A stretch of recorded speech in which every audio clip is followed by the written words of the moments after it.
Aung San Suu Kyi, the Burmese opposition leader and formerly imprisoned democracy activist, addressed the European Parliament this week, stopping by Strasbourg to pick up her prestigious Sakharov Prize for Freedom of Thought, 23 years after winning it.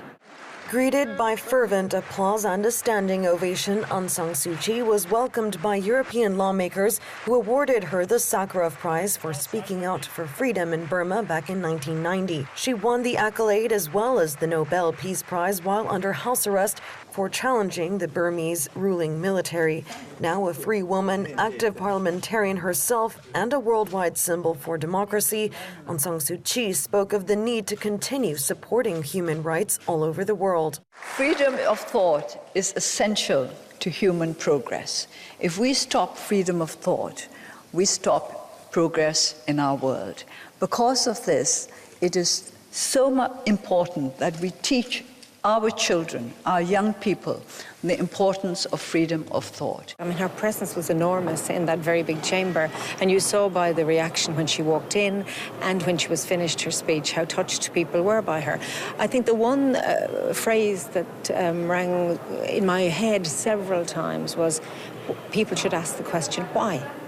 And what was quite frightening, she said that in her country now young people are not asking the questions why. So I think for all of us, that's probably one of the things we should take from it. Her whole reconciliatory tone struck a note with myself as someone who has come from the north of Ireland and coming from Ireland with our history as emerging from conflict, and myself as an MEP who spent 13.5 years in prison.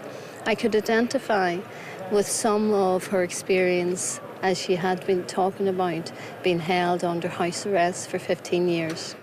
But despite a wide consensus that Aung San Suu Kyi was deserving of the prize, the Burmese politician failed to dodge criticism for blanks in her speech when it came to the continued persecution of minorities in her country. I found certain aspects of her engagement with us really quite disappointing, because the speech that she made really was that of an activist.